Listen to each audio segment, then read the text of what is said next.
ಇನ್ನು ಧರ್ಮಸ್ಥಳ ಬುರುಡೆ ಪ್ರಕರಣ ದಿನಕ್ಕೊಂದು ರೋಚಕ ತಿರುವನ್ನ ಪಡೆದುಕೊಳ್ತಾ ಇದೆ. ನೂರಾರು ಹೆಣಗಳನ್ನು ಹೂತಿದ್ದೇನೆ ಅಂತ ಕಂಪ್ಲೇಂಟ್ ಕೊಟ್ಟಿದ್ದಂತ ಬುರುಡೆ ಚಿನ್ನಯ್ಯ ಈಗ ಜೈಲಿನಲ್ಲಿ ಕಂಬಿ ಅಣಿಸ್ತಾ ಇದ್ದಾನೆ. ಎಸ್ಐಟಿ ಅಧಿಕಾರಿಗಳು ಬುರುಡೆ ಜಾಡು ಹಿಡಿದು ತನಿಖೆಯನ್ನ ಮಾಡ್ತಿರುವಂತ ಹೊತ್ತಲ್ಲೇ ಇದೇ ಚಿನ್ನಯ್ಯನ ಒಂದೊಂದೇ ವಿಡಿಯೋಗಳು ಈಗ ಹೊರಬರ್ತಾ ಇವೆ.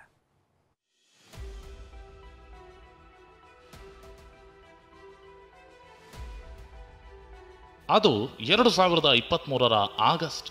ಇದೇ ಚಿನ್ನಯ್ಯ ತನ್ನ ಪತ್ನಿ ಜೊತೆ ಮಹೇಶ್ ಶೆಟ್ಟಿ ತಿಮರೋಡಿಯನ್ನ ಭೇಟಿಯಾಗಿದ್ದ. ಧರ್ಮಸ್ಥಳ ವ್ಯಾಪ್ತಿಯಲ್ಲಿ ನೂರಾರು ಶವಗಳನ್ನ ಹೂತಿಟ್ಟಿದ್ದಾಗಿ ಹೇಳಿದ್ದ. ಅದನ್ನ ತಿಮರೋಡಿ ಕಡೆಯವರು ವಿಡಿಯೋ ರೆಕಾರ್ಡ್ ಮಾಡಿದ್ರು. ಹೀಗೆ ಸುಮಾರು 25 ವಿಡಿಯೋಗಳನ್ನ ಮಾಡಿದ್ದಾರಂತೆ.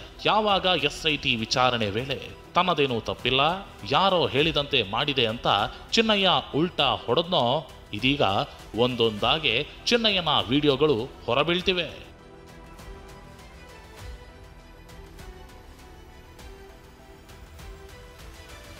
ನಿನ್ನೆ ರಿಲೀಸ್ ಆದ ಪಾರ್ಟ್ 1 ವಿಡಿಯೋದಲ್ಲಿ ಹೆಣಗಳನ್ನ ಹೂಳುವಾಗ ವೈದ್ಯರು ಬರ್ತಿರ್ಲಿಲ್ಲ, ಕಾಂಪೌಂಡರ್ ಪೋಸ್ಟ್ ಮಾರ್ಟಮ್ ಮಾಡ್ತಿದ್ದ ಅಂತ ಚಿನ್ನಯ್ಯ ಸ್ಫೋಟಕ ಹೇಳಿಕೆ ನೀಡಿದ್ದ. ಇವತ್ತು ಪಾರ್ಟ್ 2, 3 ಹಾಗೂ 4 ವಿಡಿಯೋ ರಿಲೀಸ್ ಆಗಿವೆ.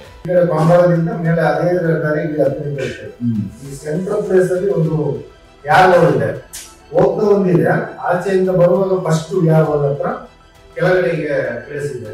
ಆ ಪ್ಲೇಸಿನಲ್ಲಿ ಏನಿಲ್ಲ ಅಂದ್ರೆ 400 70 ಜನ 75 ಜನರಷ್ಟು ಜನ. ಸ್ಮಶಾನ ಅಲ್ಲ, ಅದು ಸ್ಮಶಾನ ಅಲ್ಲ. ಅದನ್ನ ಅಲ್ಲಿ ಅದು ತಳ್ಳಿಗಳಿದ್ದಾರೆ, ತರಕಾರಿ ತಳ್ಕೊಂಡು ಹೋಗುದು. 3 ನಿಮಿಷದ ಪಾರ್ಟ್ 3ನೇ ವಿಡಿಯೋದಲ್ಲಿ ನೇತ್ರಾವತಿ ಸ್ನಾನಘಟ್ಟದ ಭಟ್ಟರ ಹೋಟೆಲ್ ಬಳಿ 12 ರಿಂದ 14 ವರ್ಷದ ಬಾಲಕಿ ಶವ, ಹಾಗೆ ಬಂಗ್ಲೆಗುಡ್ಡದ ಬುಡದಲ್ಲಿ 8-9 ಶವಗಳನ್ನ ಹೂತು ಹಾಕಿದ್ದೇನೆ ಅಂತ ಹೇಳಿದ್ದಾನೆ. ಇಲ್ಲಿ ಭಟ್ಟರ ಹೋಗಿದ್ದೆ, ನೇತ್ರಾವತಿ ಕೆಳಗಡೆ ಸಂಘದ ಭಟ್ಟರ ಹೋಗಿದ್ದೆ. ಅಲ್ಲೊಂದು ಏನೋ ಸಿಕ್ತು. ಅದೊಂದು 14 ವರ್ಷ 12-14 ವರ್ಷ ಹುಡುಗಿ ಇರಬೇಕು. ಪೆಟ್ಟಿಕೋಟಿ ಹಾಕಿರೋದು, ಚರ್ಚಿ ಇಲ್ಲ, ಸೀರೆಯಲ್ಲಿ ಕಟ್ಟಿದ್ದಾರೆ. ಇದಾದ ಕೆಲವೇ ಹೊತ್ತಲ್ಲಿ ಮತ್ತೊಂದು ವಿಡಿಯೋ ಬಹಿರಂಗವಾಗಿದೆ.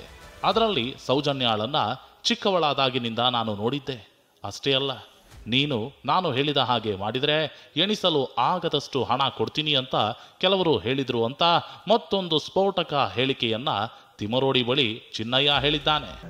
ನಿಮಗೆ ನಿಮ್ಮ ಫ್ಯಾಮಿಲಿಗೆ ಎನಿಸಿ ನೋಡೋದಂತ ಕಾಸು ನಾವು ಕೊಡಿಸ್ತೇವೆ.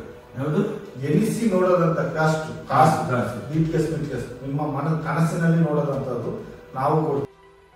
ಈ ಮಧ್ಯೆ ಚಿನ್ನಯ್ಯ ಮಾತ್ರ ಮಾತನಾಡಿರೋ ಮತ್ತೊಂದು ವಿಡಿಯೋ ಕೂಡ ಬಹಿರಂಗವಾಗಿದ್ದು, ಅದರಲ್ಲೂ ಹಲವು ವಿಷಯಗಳನ್ನ ಚಿನ್ನಯ್ಯ ಹೇಳಿದ್ದಾನೆ. ಎಲ್ಲೆಲ್ಲಿ ಹೆಣ ಊತಾಕಿದ್ದೇನೆ ಎಲ್ಲ ಹೆಣವನ್ನು ನಾನು ತೋರಿಸ್ತೇನೆ. ಈಗ ಹೆಣಗಳು ಬೀಳೋದಿಲ್ಲ ಅಂತೆ. ಸೌಜನ್ಯ ಕೇಸಿನ ನಂತರ ಹೆಣಗಳೇ ಬೀಳೋದಿಲ್ಲ ಅಂತ ನಾನು ಕೇಳಿದೆ, ವಿಷಯ ತಿಳಿಯಿತು. ಧರ್ಮಸ್ಥಳ ಬುರುಡೆ ಪ್ರಕರಣದ ಉರುಳು ಬುರುಡೆ ಗ್ಯಾಂಗ್ ಕೊರಳಿಗೆ ಸುತ್ತಿಕೊಳ್ತಿದ್ದಂತೆ ಈಗ ಸರಣಿ ವಿಡಿಯೋಗಳು ರಿಲೀಸ್ ಆಗ್ತಿವೆ. ಮತ್ತಷ್ಟು ವಿಡಿಯೋಗಳು ಬಹಿರಂಗವಾಗುವ ಸಾಧ್ಯತೆಯೂ ಇದೆ. ಪೃಥ್ವಿರಾಜ್, TV9 ಮಂಗಳೂರು.